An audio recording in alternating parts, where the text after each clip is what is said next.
When you have the power to transition someone else, to offer them a guide, to bring in an angel, to stand up to an emotional situation with grace and courage, something inside of you grows spiritually on a level you wouldn't have imagined. But there's something even more precious, and it is the gratitude of those whom you have helped. Every birth is a dawn, and every death is a night, each one eternally folding into the next. Welcome to the Cosmic Love Antenna Podcast. This podcast is meant to encourage you to connect within so you can share your light with the world.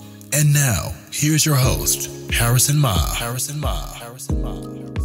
Welcome, beautiful beings, to another episode of the Cosmic Love Antenna. This is your weekly installment of your inner connection to your outer expression, where I, your host, Harrison, with the beautiful guests that I get to interact with and converse with, aim to pull back the layers restricting health, alignment, and love. And today is no exception of that. Before I introduce the beautiful soul that I have on the show here today, a loving reminder of, if you've tuned in, if you're new to the show, welcome. If you are a returning guest, I love you very much. Thank you for continuing to support this powerful, expanding conversation. Ways that you can support this conversation is by sharing it out to friends and family members that can resonate with the topic today. Remember, you can leave reviews over on Apple and Spotify. It helps us reach more beings that need it. And if you're looking for more tribe and community around the show and container, you can now join the Facebook group. Facebook groups / Cosmic Love Antenna. So I'd love to see you over there. All right. So the beautiful guest that I want to introduce today that we're going to have a chat around is Tina Erwin. Tina is a powerful being in her own right. She is a ghost helper, which we're going to get into today. She has a background in metaphysics. She has a naval background, and she's a powerful heart in her own right. We're going to get into a discussion today about all things connecting to ghosts and helping them, what this means for our grief, what this means for our understanding around death, crossing over souls, the prayers that we can use to enhance this beautiful conversation, and so much more. Tina, welcome to the Cosmic Love Antenna. Harrison, thank you so much for having me. I'm simply delighted to be here.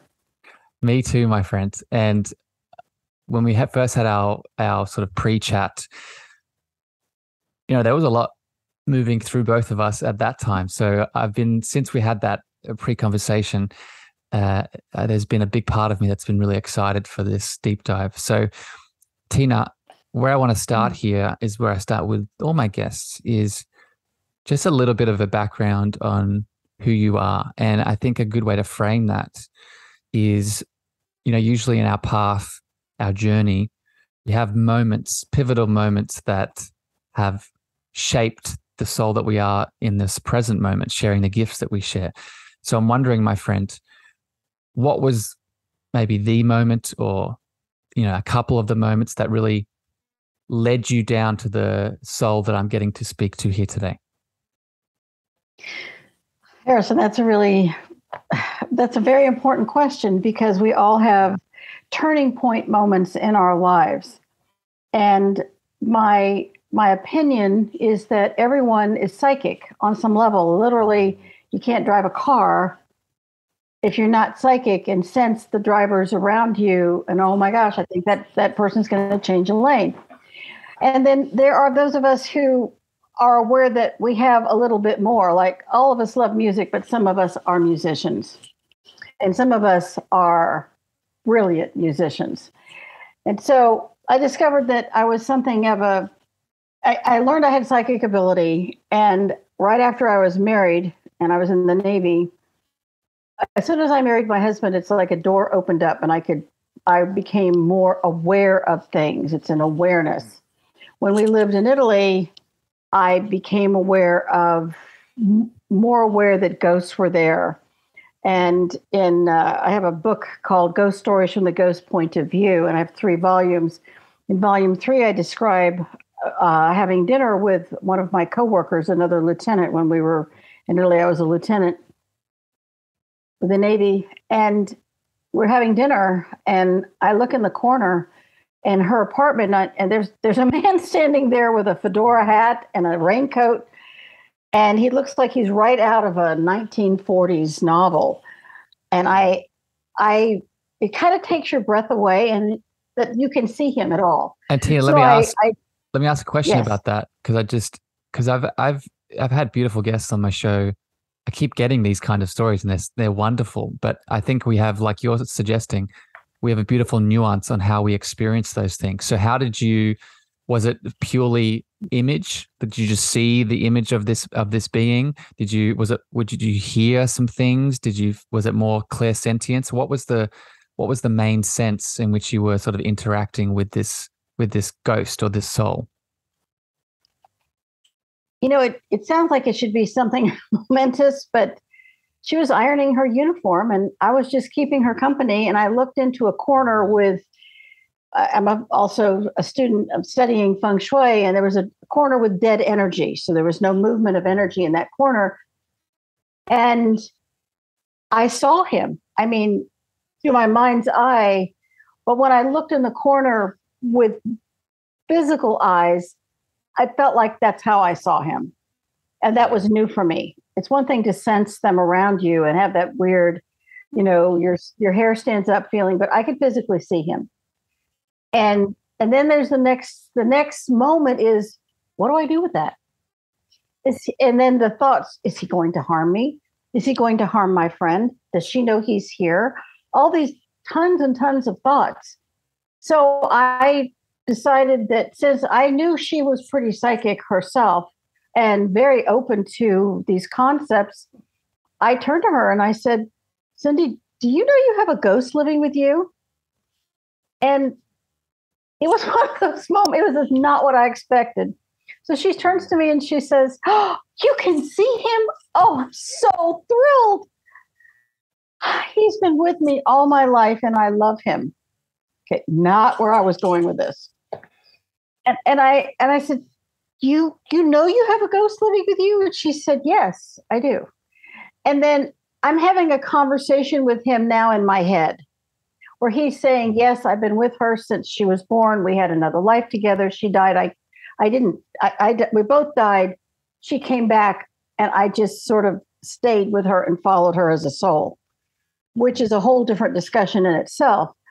And it was a huge introduction for me to do not judge the situation. It may not be what you think. He was not harmful. In fact, he saved her life several times. During that time, I didn't know how to cross over a ghost. She was so happy with the situation that she had a fabulous naval career. She, retired as a Navy captain. She did really well. She was extremely competent. And she never married, never dated. She was in love with a ghost. Well, eventually we left Charleston and we left Italy and we moved back to Charleston, South Carolina. And because of the Civil War and the Revolutionary War and the War of 1812, the entire city and all the surrounding area is haunted.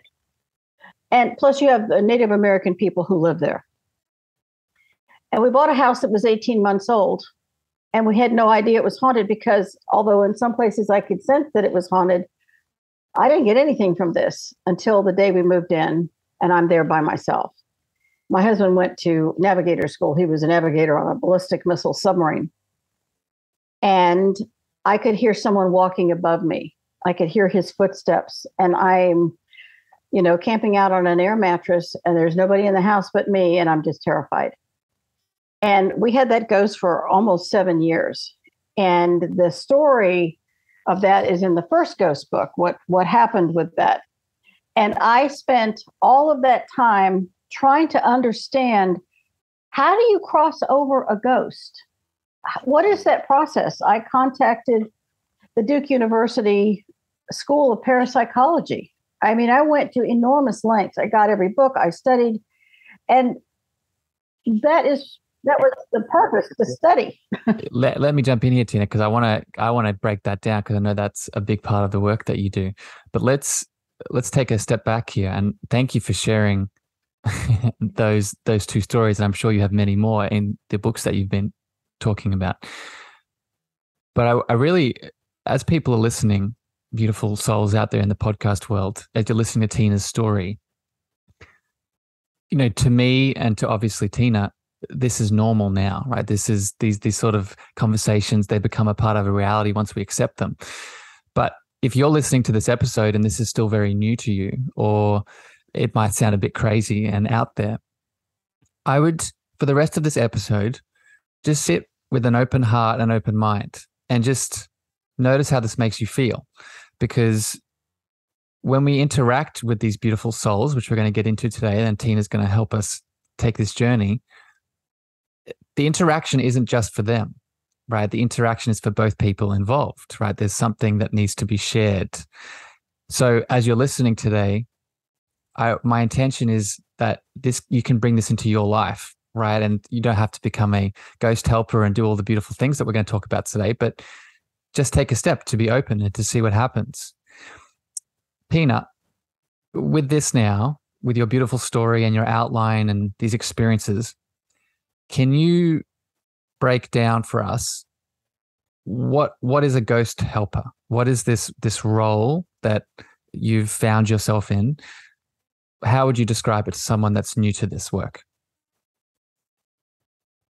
I would go back to hard science, basic physics, the most basic level. Energy is neither created nor destroyed.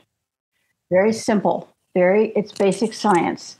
So we know that the energy of water is never destroyed. We know the cycle of a butterfly.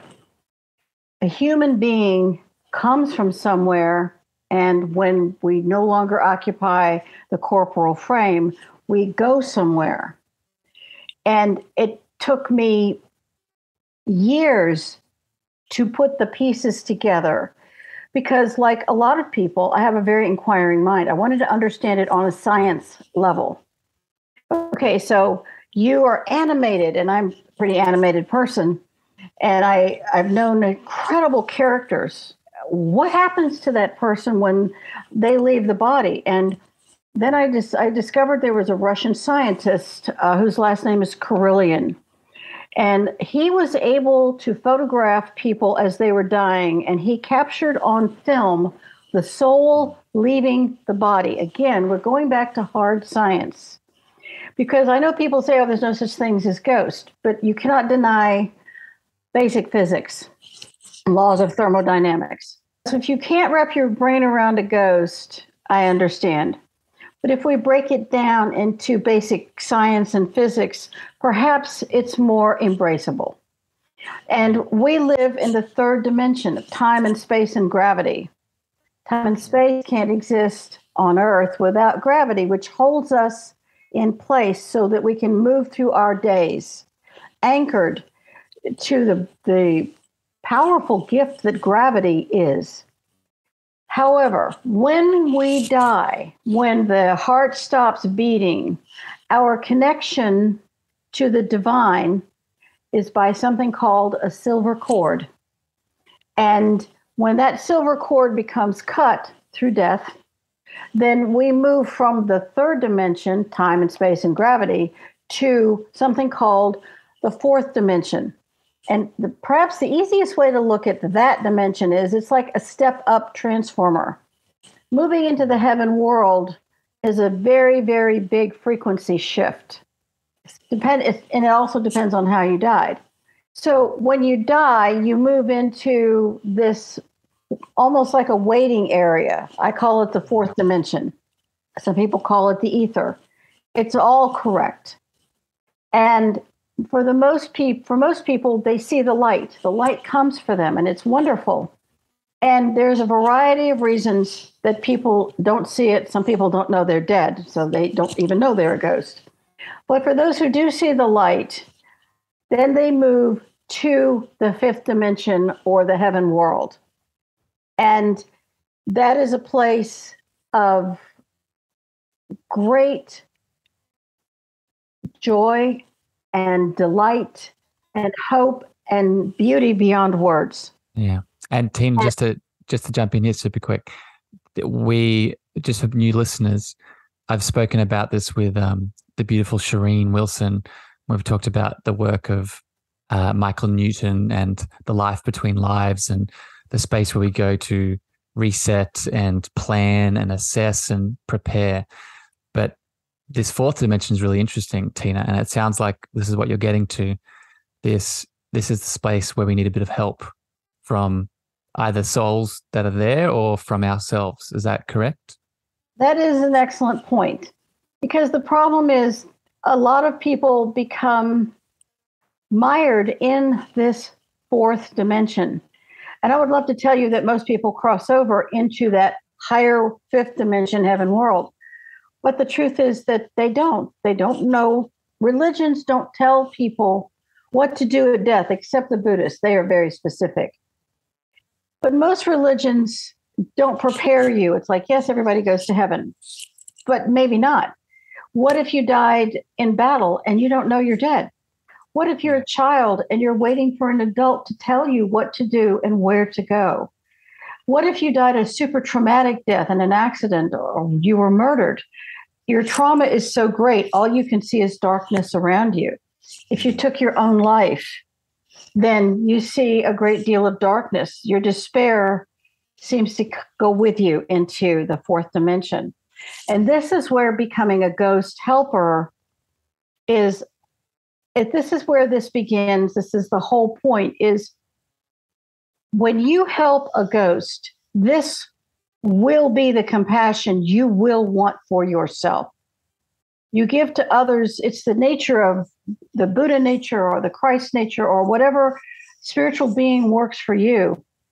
That level of compassion for a child that doesn't understand, and you request an angel to stand beside that child or that person or that adult or that wounded individual or that person who took their life, and you ask the angel to gently cross them over. It's the kindest, most gentle thing to do, and it doesn't need to be surrounded by fear. You're surrounding the moment in love and compassion, and that may assuage fears in many people. So this is one of the reasons I wanted to have this chat with you, my beautiful friend, is as a collective, I don't think this needs to be outlined too much, but I'll just explain it anyway. As a collective, we have a very unhealthy relationship with death. As whether if my gosh, that's so true. Yeah, right. And it's whether we are religious, right? And I've done many shows on, the beautiful religions of the world, but unfortunately, a lot of the man-made aspects that have been layered on top that cause a lot of separation, trauma. Whether we are atheist, whether we are agnostic, wherever you are on the scale, there is a very unhealthy relationship with death, right? And it's, as Tina was saying, there's so much fear. And if we are a soul that gets stuck in this fourth dimension, as Tina is saying, they aren't just staying there and having their own challenges. They are impacting us still in the 3D in many ways, in many situations, in many environments.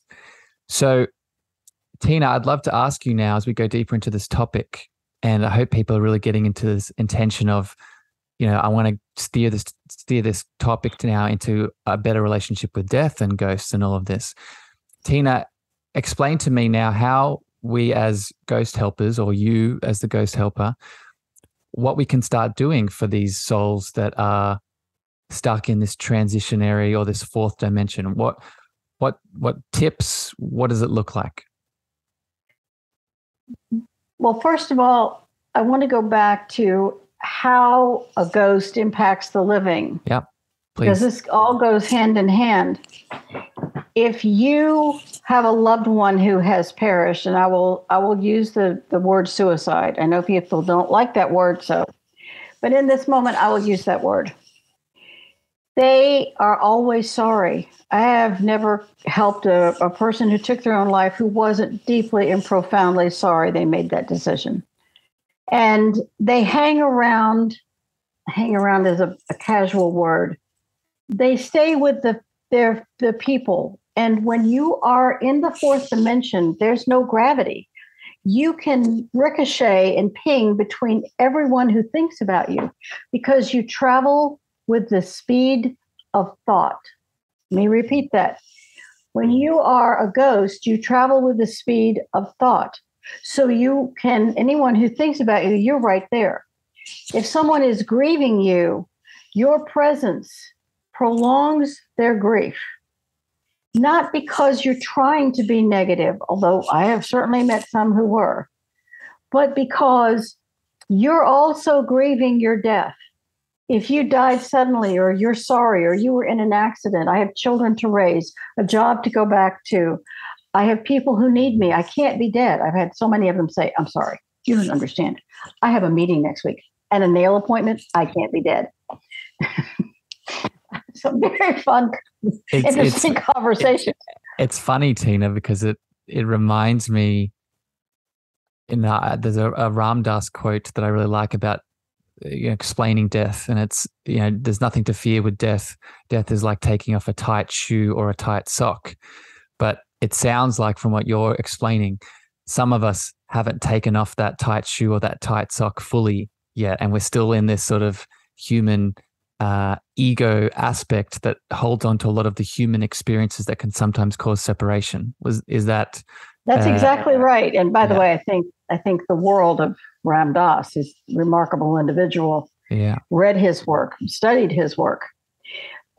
And when that person is still grieving, it's as if your grief and their grief become all kind of mangled and intertwined. Not because someone's doing something deliberately negative. It's not that at all. When we love with all of our hearts, letting go of someone is so hard. But when you cross them over, and I'll go over how to do that shortly. Yeah. But we'll the come back to that. concept of people think that if you cross them over, then, oh my gosh, they're gone and you don't have access to them anymore. But the truth is that the love has no boundary. Love has no separation. That love is just as present in the heaven world, perhaps more so, because that person is not in pain. They have their questions answered, and they can be of more service to the living because they are in the heaven world. It also helps the living people, the family, the friends, release attachment. And attachment causes you to hold on and stay in grief longer than may be beneficial for you. Grief is a necessary process because it enables you to process and move through the memories, the experiences you had with the individual. Grief is exhausting. Grief clouds you. So when you cross someone over, now you're only dealing with your own grief. Mm-hmm. Tina, that, it's powerful. We'll come back to the grief piece, and I also want to hear about how we can start crossing people over. But I just want to put this dot together for people listening, beautiful podcast listeners out there. When Tina talks about crossing someone over and then that helping the living, a big part of this is this idea of a soul family and a soul group and having ancestors and guides that connect to us, that give us support. A family member, a big part of this reason, Tina, that I wanted to do this chat today is that my grandmother is, she's moving through her own challenges at the moment, and I'm just, sending her my love and sending her my prayers. And, one day when she does transition, I really want to be prepared to do the things that are needed.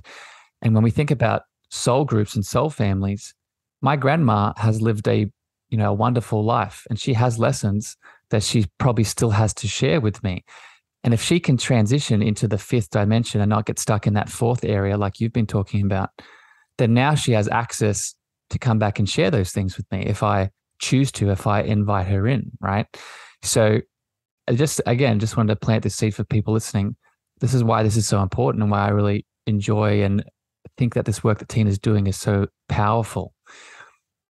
Tina, let me ask you now, to go a little bit deeper into what does this look like? And we'll come back to grief because I want to speak about that later. But what does this look like to cross someone over? How does this process work? I know you have a prayer, for example. What do you want to share around this topic? I believe every person on earth should have the power to cross over any soul who has died without the intervention or the need of a medium or anyone else. It is a personal, private opportunity. And I wrote the crossing over prayer. It's an interesting story how it came about, but it was so that anyone can do this without having to go to some school or get certified. And the crossing over prayer is free on my websites. It's in the crossing over prayer book. And what the prayer says, and let's say that you don't have the book and you don't have my websites and you don't remember the prayer. Okay. Can you still do it? Yes, you can. If you fill your heart with love and you ask God to send angels to you and to the person you're requesting receive the help, and you ask those angels to transition this person to the heaven world right now, that can be all that's necessary. You may have to say it several times. Some souls are very stubborn. They are convinced they didn't die, or they have to help you, and if they leave, that they can't help you or control you, which I've seen in many situations.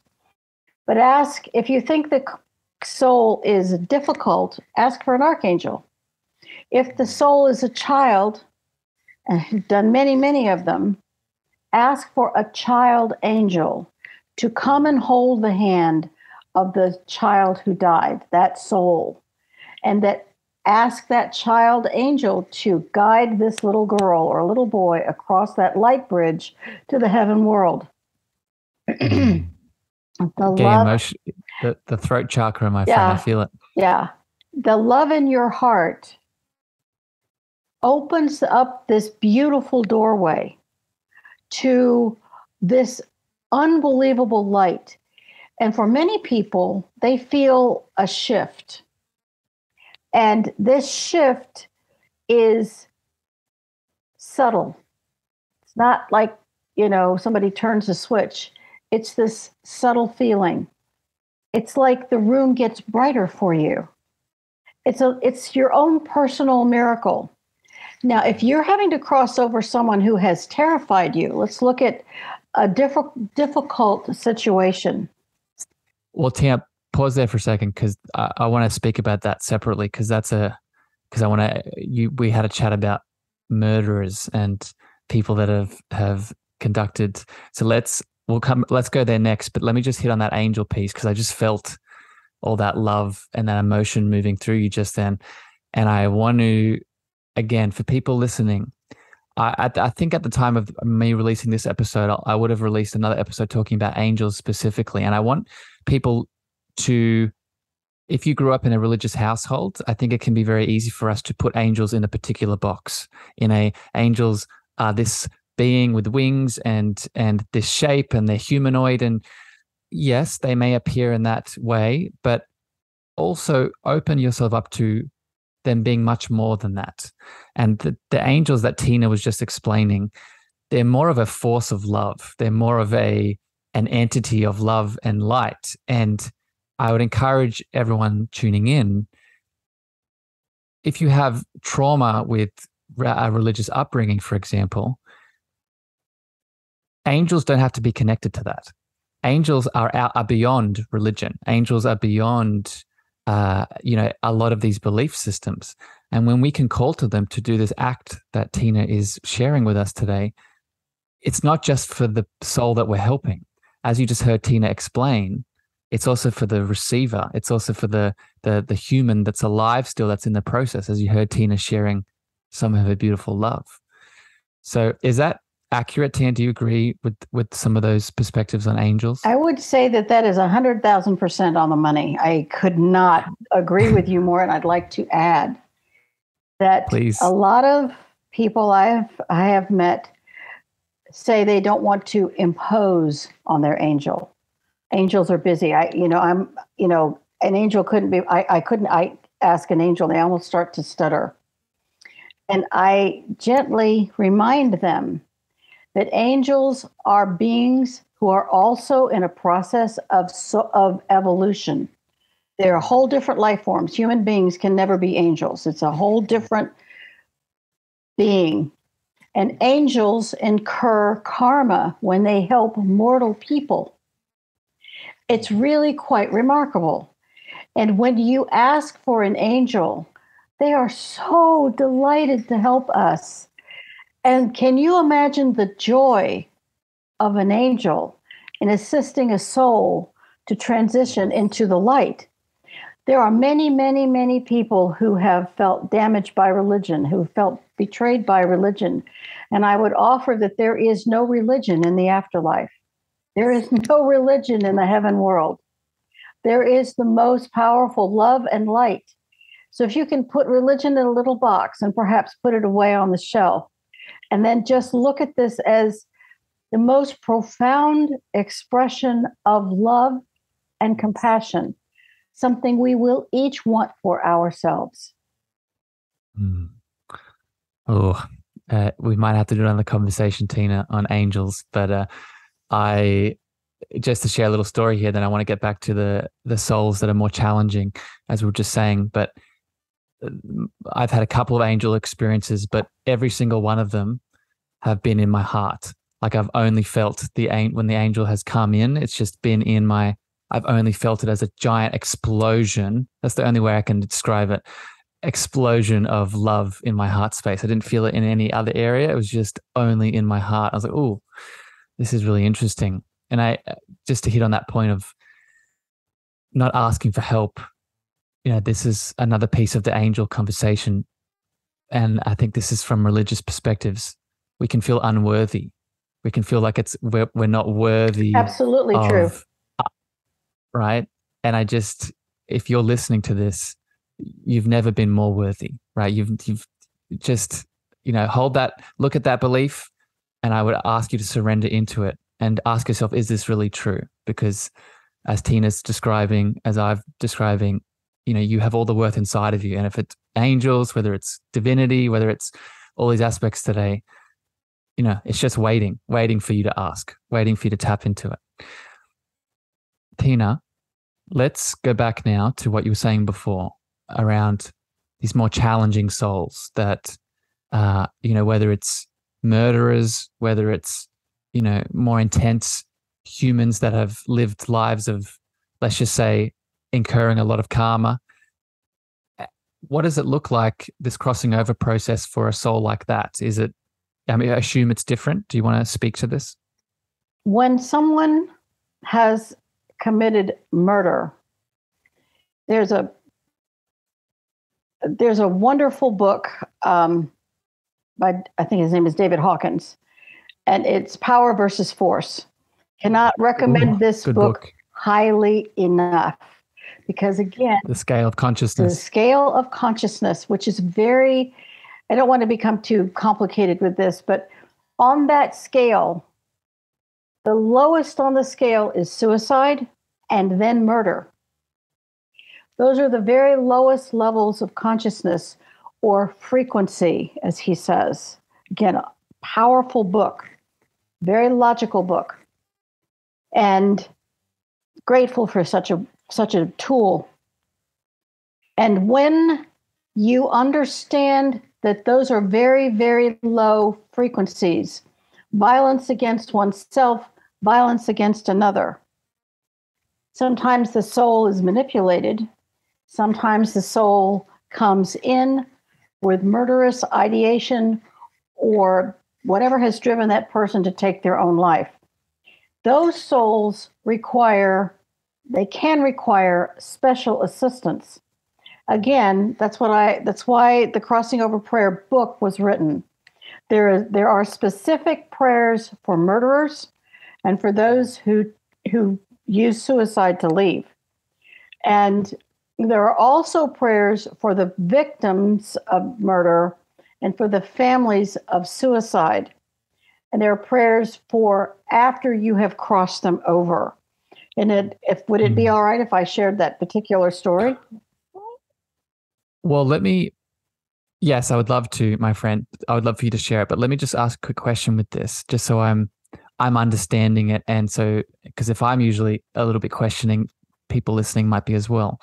With the scale of consciousness and those lower frequencies, this lower frequency in your experience could be leading to them staying in that fourth dimension, correct? That's a very, very good point. Thank you. Yeah. And then, so then if they're in that fourth dimension with that lower frequency, what the prayer and this love and this compassion, or even bringing in angels, what it is doing is it's helping them raise out of that dense, low frequency into these higher frequencies of compassion, of love, of all of the higher emotions, to then help them transition. Is that a good analysis? Is that the process? That's an excellent analysis. And let me take it a step further. Yeah. Sociopathic behavior is born.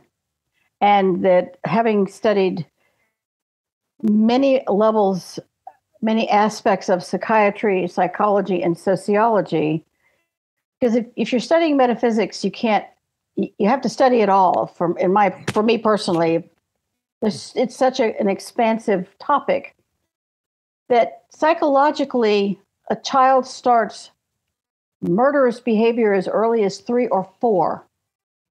And there's a huge trial to families that I don't think this is widely known. And then that person, at some point, they die and they don't cross over because they're in the fourth dimension. And it's as if, I'm using my hands visual, but if you are listening to this, it's as if a piece of their soul is shaved off every time. And there's less of what makes us compassionate beings with each incarnation. And this lack of conscience for how many people you can kill grows.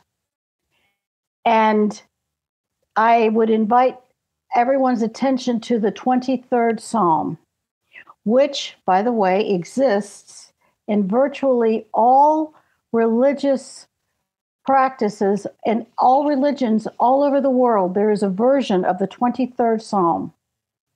And in one of the passages, he restoreth my soul. Mm. If you stay, or that ghost stays in the fourth dimension, that soul is not restored. Mm. There's so many people coming in with so many psychological problems, and they're coming back very, very quickly from this place that is not filling them with light. That when they are crossed over, imagine the concept of restoring to wholeness the soul of a mass murderer. Mm.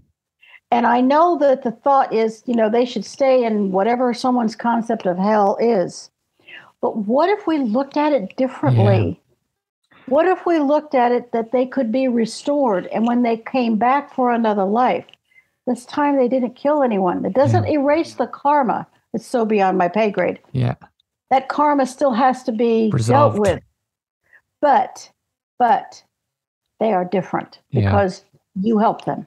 So Tina, I love this description, and I'm actually going to add to this. So in the work that I do, I do a lot of work with past lives, right? And this term comes up for me of soul loss or soul fragmentation. And yes, it's very, absolutely, very similar to what you're saying about the shaving of the soul. Yes. But what's important for people to understand is that fragment, that shaving, that soul piece that's lost isn't eternally lost. It's like it's disconnected as a fragmented web.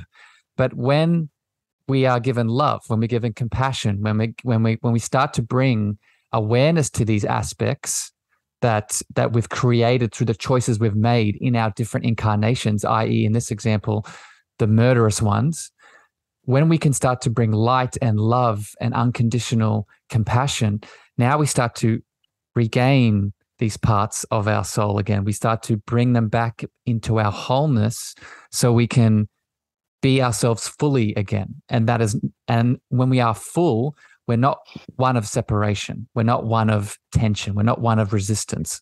Does that add to what you're saying, my friend? Does that resonate? That's icing on the cake. It's absolutely perfect. It's a perfect explanation. And it not only does it help this soul who is so fragmented, that fragmented soul will haunt their victims, the families of their victims. And once they're crossed over, it's like someone goes click, turns that haunting off. It benefits the living in ways that people who are alive couldn't imagine, because they're so filled with anger and hate and rage. And there was I'm going to do a little aside here. There was chemically, the body is different. The body of murderers chemically is different. Let's go back to science. There was a physician in Indiana, I remember this part, who discovered that there are certain chemicals lost in the brain of all murderers, and that prisons were filled with people who had chemical deficiencies in the body, which to me is manifest that something is shaved off and missing when they come back, which validates exactly what you were saying. And I love this, my friend. This shows the holistic nature of what we are, right? We aren't just spirit, right? We are mind and body too. So if there is a characteristic of the soul with this a shaved piece or this fragment piece, the body speaks it, right? The body tells the story of our lives. But in this case, it also tells the story of our past lives and our different incarnations. And yeah, I love it. So many little avenues we can jump off here, my friend. Let's take it back here now. And I want a couple more questions before we finish up here today that I want to get from your beautiful heart. And I want to maybe shift now to grief. And you talked about it a little bit before, about how, this whole crossing over process can really support grief. And we spoke about this in our pre-chat. In the world at the moment, with everything that's going on, world events, we don't have to, I'm sure everyone can understand what I mean by that this, sudden deaths and people passing away and then the subsequent grief, either from the soul that's been passed away or the family members connected, is very what's the word? Tangible. Yes. Tangible and thick at the moment. So I'm wondering, my friend, what do you think this whole crossing over process, and how can this support the grief process, either from the soul that's crossing over or us as the family members that are interacting with that soul? One of the primary elements of grief is helplessness. There's nothing I can do. I'm helpless, and I can't change what's happened, and I'm fighting it. And you cannot go through mortal life without experiencing grief. The point of the crossing over prayer, for an astonishing variety of types of death, which is in the book, but the prayer alone will work, is to empower the living to help the dead. And even when they are crossed over, there are prayers to send to them that include your love. And this was made abundantly clear to me by a client in North Dakota, very cold place. And her son took his life at 17, and she used the crossing over prayer, and she crossed him over herself. And she couldn't believe how much better she felt after that was done. It surprised her. And she said, "Why is that?" And I said, "Well, he was sorry." I helped someone cross over a 7-year-old who died very suddenly. She had meningitis and she was gone. And once she was crossed over, it was like the sun came out, and they said, "I don't know why I feel better. It feels very strange." And I said, "Because you did the last act as a parent. You did something that was so spiritually uplifting for the soul and for yourself and for your friends and for your family, that the goodness is returned like this whoosh that comes to you. And you now know where the soul is. I hear people say to me, I like to think that they are in heaven or they are. What if you know? What does that do for your grieving process? Yes, you miss them. I mean, when my brother died, within seconds, I had him crossed over. I was there at the moment of his death. I was incredibly close to this man, just adored him. I crossed him over, and I saw the angels greet him in this joyous moment. And I felt his joy. And it may be that when you use this crossing over prayer, or you just request those angels, that you get a glimpse of that joy, and it does something that heals those sad parts of you. Imagine that the whole world could do something so elegantly simple and help themselves and others. But the benefit to the soul is beyond calculation. Let me stop for a minute. Yeah, you're good, my friend. I'm just receiving it and feeling it all. And it just to respond to this, what's bubbling up in me is that this prayer and this process and everything you're explaining here today, from a grief perspective, and I speak about this in a lot of the work that I do around emotions and helping people emotionally heal, a big part of when we lose someone we love is we can tend to think that the way that we are feeling is all about them, right? We can think that, if my brother, my mother, my sister, my grandmother, they passed away tomorrow, God forbid, and the reaction I had to that, it's very easy for me to think all that I am feeling is related to them, they're giving me this. And yes, there are parts of that relationship that I deserve to mourn and grieve and have emotional reaction around. But ultimately, the deepest part of my reaction to their passing are the parts that are inside of me already, right? The emotions, the anger, the grief, maybe some guilt, maybe some shame, that who knows how long it's been inside of me. And the death process has triggered these emotions to come up, to be seen, to Correct. be felt, to be acknowledged.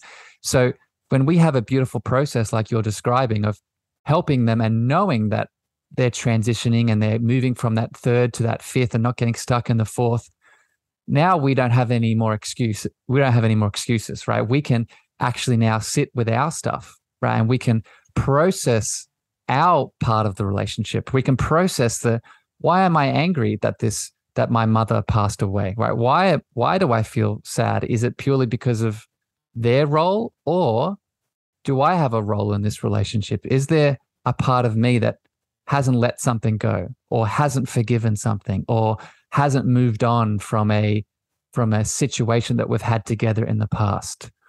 Does that resonate, my friend, in your experience from what you've seen? That absolutely resonates, and how you grieve is dependent on several factors: the age of the person at death and their method of death. And those two factors, if someone lives to be 98 years old, then they had a full life, and you're going to miss them and all of these emotions. It's not the same kind of grief as someone who dies at 5 or 6. It just isn't, because at 5 or 6, you think, I'm never going to see her grow up. I'm never going to, welcome his grandchild. I'm never going to fill in the blank. Those things can't. So you're grieving what will never happen. Whereas someone who dies in their sleep and they were in their late 90s, 100, you feel as if their life was complete, and your relationship with them, even if it was stormy, you can process it more readily. The person is murdered, you feel cheated. They were taken from me. And your emotions are directly tied by the age and of the death. The person was at death and their method of death. Yeah. So, Tina, thank you for that breakdown. And it's interesting from an ancestral perspective, when we can look at, again, the past life element, these themes of the timestamp of the death, they get passed on through the ancestral line, right? So if I, the child, receive a stamp from my mother who died of, let's just make something up. Let's say she passed on from colon cancer at the age of 80, and that she did not process the emotions and the things around that, right? Well, now that's being passed on to me as the child to, when I hit that age and that hasn't been moved through, there's now an opportunity for me to heal that, not just for me, but also for her, especially if she is in that transitionary stage.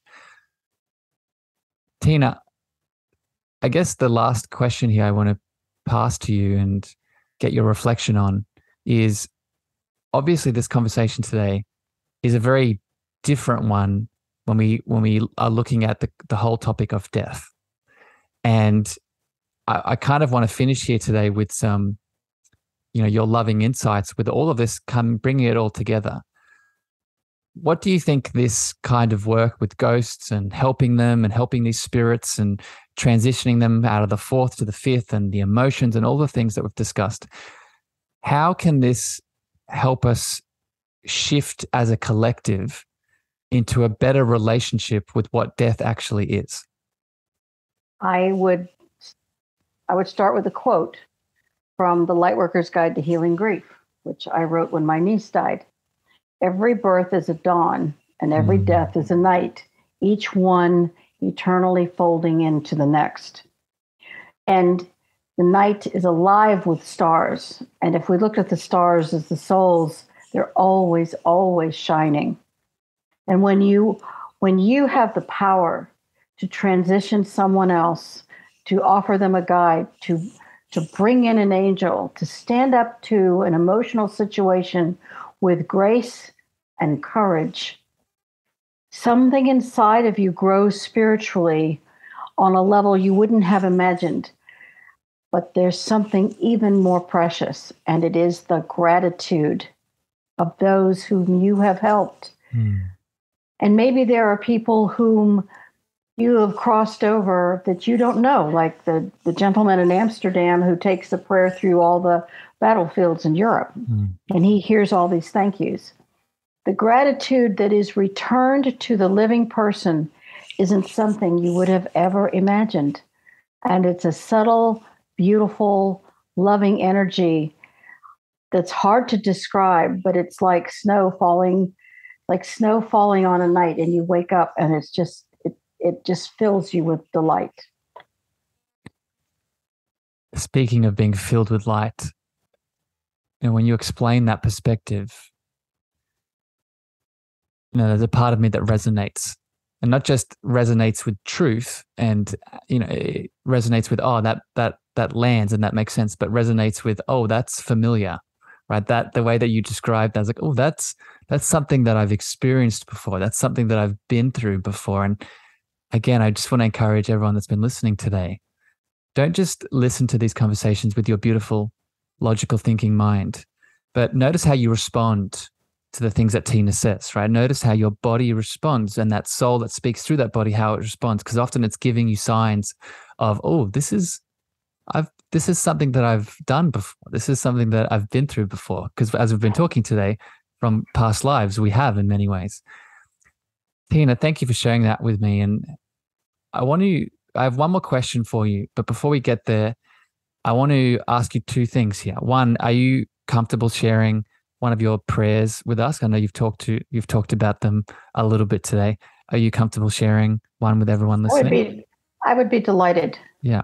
So before you do that, can you share with people listening if they want to connect with you, if they want to learn more? I know that you've talked about your beautiful books. Where can they go to find out more about your work and to dive deeper into all that you're offering the world? I have a website called Ghost Helpers with an S, ghosthelpers.com. It's also tinaerwin.com. Mm-hmm. Both of them are very similar. Ghost Helpers has videos and it shows all the books. And if you want to reach out to me, contact@ghosthelpers.com. And there's a contact me page at the end in one of the things on the website. And as always, just for people listening, if you go to your show details within Spotify or Apple, I put all the links to Tina's resources and her website, so you can just go straight to those details, click the link, and you'll land on Tina's details and what she's offering the world. All right, Tina, hit us with one of your beautiful prayers. All right. This is the crossing over prayer.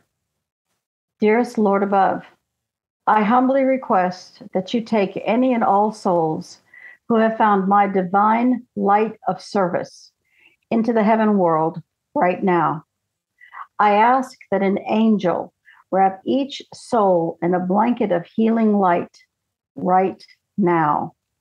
I pray that every single soul will use the light bridge provided by my angelic team to transition into the heaven world right now. I send love and healing to all souls, no matter how they died, no matter their level of guilt, without any judgment or prejudice whatsoever, right now. May the light of your love, Father, embrace and keep all of these souls now and forever. Amen. So, Tina, thank you for sharing that with us. And I'm closing my eyes now and sort of just feeling that prayer and those words move through me. And what I really want to encourage, again, people listening, is the power of that prayer. That's the first time I've heard it, but the power of that prayer is that it goes beyond religion, right? It could be a religious prayer. I want to say this with love to all the people that are listening that are following a beautiful religious denomination. If it's working for you and if you're finding unity and love and compassion out of it, wonderful.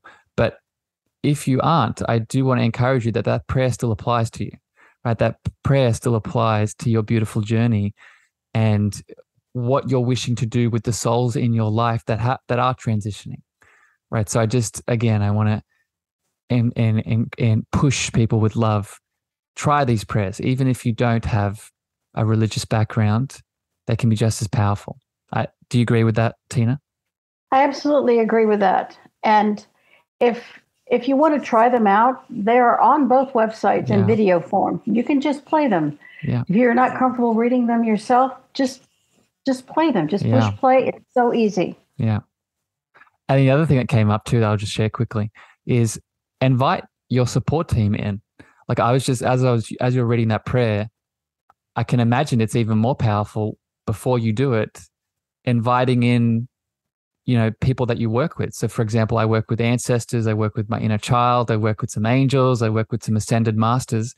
With this prayer, my friend, would it be amplified if you sort of set up your energetic space before doing it? Absolutely. All assistance is powerful and beneficial to any and all souls. And that's especially important if you're dealing with a mass casualty event. Mm-hmm. And I need to remind people that it's life. Sometimes there are mass casualty events. And I do have prayers for that specifically in the Crossing Over Prayer book. Yeah. That's also an audio book that you could keep on your phone and you just pick it and you let it play for you if you're too emotional to say it yourself. Mm. Yeah, it's bringing all hands on ship, right? All hands on board. And, all hands on deck, yeah. Yeah. And I think another piece here is we have to understand that when we go to these higher realms as well, it's very rare that a being is by themselves, right? And maybe you've experienced this, my friend, but I've noticed that whenever I connect to, whether it's an angel, an ascended master, an ancestor, a spirit guide, they're usually in groups, right? This is the whole idea of group consciousness. We don't ascend as individuals. We ascend as collectives that are a part of the bigger collective. So yeah, that's a whole other conversation. But Tina, my final question here for you today, and I love you, my friend. Thank you for spending time with me. Thank you for sharing your wisdom and your knowledge and your experience. The name of this podcast is The Cosmic Love Antenna. And my intention is to help spread the word about what that love actually is. Love is so much more than an emotion. Love is what we are made of, is what it is. To me, it's God. It's the higher power. So I'm wondering, Tina, How do you personally define that love word? It is a love of humanity as a whole. All the people of the world. We are all the same. We love our children.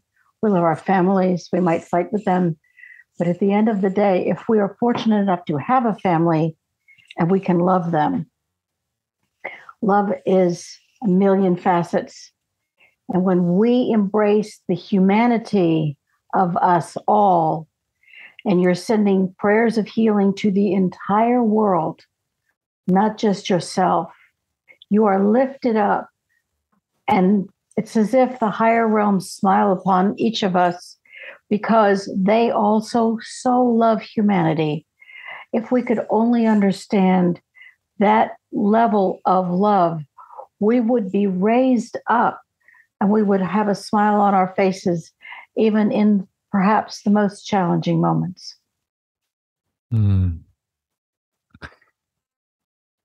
I felt that wave of emotion move through you, Tina, and thank you for sharing that. It's a beautiful, beautiful definition. I'm actually still sitting with it and letting it move through me. But Tina, I love you very much. Thank you for spending time with me today. It's been a pleasure.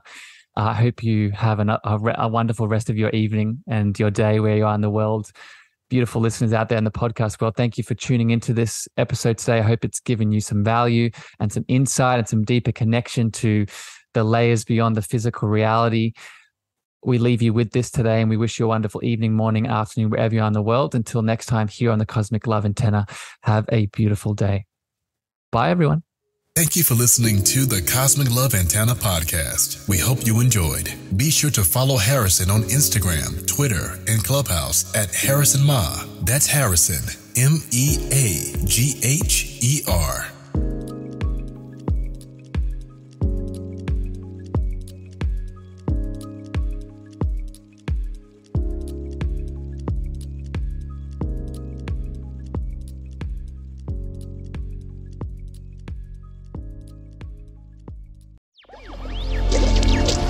Electricast.